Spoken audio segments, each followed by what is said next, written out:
Assalamualaikum warahmatullahi wabarakatuh. Saya perangkat Desa Nglegi, Suroyo nama saya. Kebetulan saya perangkat tim sistem informasi Desa Nglegi, Kecamatan Patok, Kabupaten Gunung Kidul. Tentang AKP, jadi analisis kemiskinan partisipatif. Ini adalah program bottom up inisiasi dari Desa Nglegi, dari Pak Kades saya, Pak Arifin, tahun 2009 lalu bersama dengan CRI dan IDEA Yogyakarta sebagai inisiator yang mengembangkan aplikasinya. Analisis kemiskinan partisipatif ini dalam rangka menjawab persoalan data desa, tentang khususnya data kemiskinan yang selama ini sensus tidak pernah punya data di tingkat desa, tapi sensus yang dilakukan selama ini oleh BPS dan lainnya itu kita tidak pernah tahu dan tidak pernah mendapatkan. Makanya AKP ini adalah sensus dari warga sendiri, oleh warga sendiri dan untuk warga.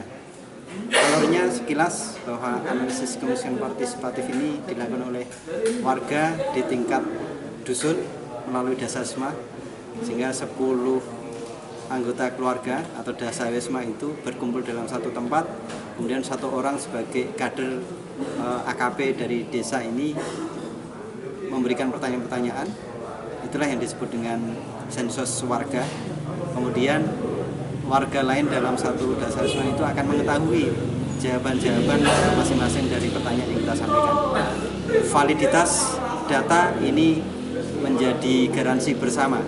Jawaban dari masing-masing warga yang kita jawab, kita sampaikan pertanyaan akan dijawab, itu valid dan tidaknya warga yang lain akan memberikan respon, warga yang lain akan memberikan klarifikasi. Ini yang disebut dengan partisipatifnya, sehingga nilai kejujuran, nilai partisipatif ini langsung dari warga.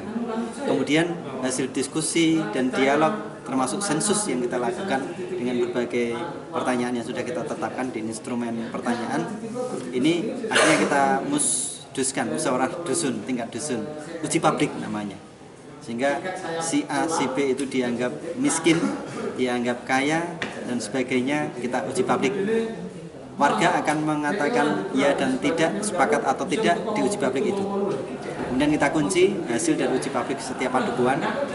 Kebetulan lagi ada 9 padukuhan. Kemudian kita bawa ke ranah tingkat desa, musdes, musyawarah desa. Perwakilan masing-masing dusun kita undang, kemudian kita lakukan musyawarah desa. Kita angkat kembali uji publik tingkat desa. Yang ini akan menjadi rumusan bersama bahwa akan kita closing data base kemiskinan Desa Nglegi melalui database AKP. Data inilah yang akan menjadi tolak ukur parameter berapa angka miskin Desa Nglegi yang jumlah kakaknya 900-an sekarang. Berapa yang jumlah kaya, sedang, dan sangat miskin, dan seterusnya. Inilah yang kita jadikan data base Desa Nglegi, acuan dalam program kebijakan desa yang selama ini sudah kita lakukan. Dan warga sudah sangat menyepakati bahwa memang inilah data yang valid. Inilah ya, sehingga Desa Nglegi berproses terus dari desa ke desa, kecamatan ke kecamatan di Gunung Kidul, yang akhirnya berjalan dari 2009 sampai 2015. Akhirnya seluruh desa, 144 desa di Kabupaten Gunung Kidul sudah menggunakan SID dengan argumentasi, pengalaman, dan proses yang Desa Nglegi lakukan selama ini. Mudah-mudahan bermanfaat sekilas yang dapat kami sampaikan. Terima kasih. Assalamualaikum warahmatullahi wabarakatuh.